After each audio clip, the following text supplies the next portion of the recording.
is how we wrap up today's program. Let's go live back to the Nigerian Stock Exchange trading floor. Andy Sacco, trader at Capital Care Securities, is live there to us. Thank you very much, Andy. A very nice time to stay with you. When the market has the news cycle of whatever it is, it's been an interesting one to hear from those who are listed companies on the market. So today gives you an opportunity to listen to one of the listed companies. What are you expecting to hear from this troubled cement maker?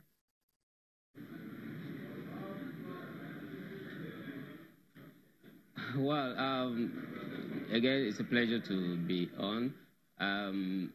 Troublemakers, maybe not necessarily, but we're looking forward to one of the key listed companies on the bourse, indeed listed on the premier section of our exchange, and that is WAPCO Lafarge. Indeed, they've gone through some hard times in the last 2 years, particularly, given the fact that they've been a little under the weather in terms of their performance. So it hasn't been quite sterling.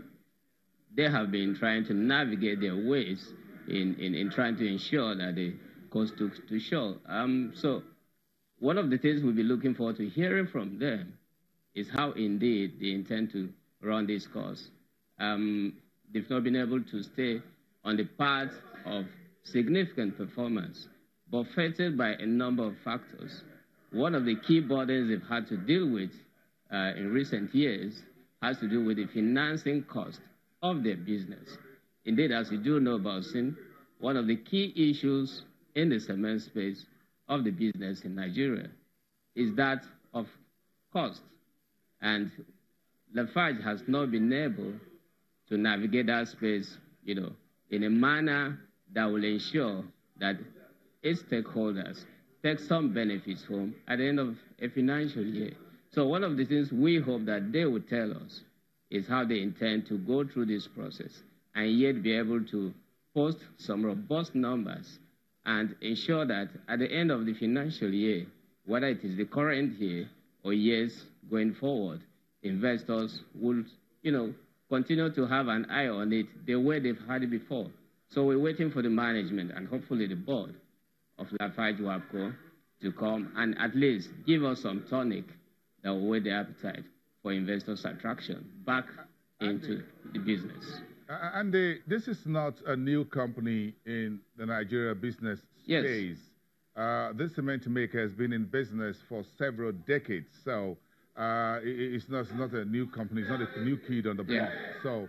So it's in this business for long, even before its main rival, Dangote Cement, ever gets into production. So they should understand this terrain very well, doing the business in Nigeria. If you look at the food sector, for example, Nestle, for example, has been here for decades as well. They've been able to navigate the costs, the infrastructure deficit, whatever, interest rate regime, currency, exchange rate, whatever, another downside that we have to be a big company, good returns to decent returns to investors, and making everyone happy. So why is it difficult for this cement company to do that? Yeah, well, you absolutely made a point as to whether they fully understand the terrain. You recall the incursion, for example, of Tiger Brands into the space of flour in a few years ago. And, without any push, before you knew it, they took a buyout. Yeah, it's interesting how businesses do function. You can have the best of feasibility reports as to how this business is intended to run and what are the dynamics you're likely to confront with. But the real stage performance tells you whether or not the things you banked on are actually sufficient to take you to the level of expectation. And one of the key issues that you've also identified without saying it is the level of competition. The cement space has remained highly competitive. And I do think that if you make a comparison with the likes of Dangote Cement that enjoys some economies of scale, I do think that Lafarge WAPCO has not been able to derive significant benefit in terms of economies of scale. So on a comparative basis, you're comparing a big apple with a smaller apple. So that's the burden Lafarge has to live with.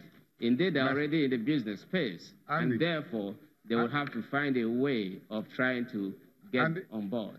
And yes, I like that. You talk about a big apple. If it's as big as this, I don't mind having an apple as big as this. But even if it's much smaller, an apple is an apple. So I'm just going to have it. Thank you very much.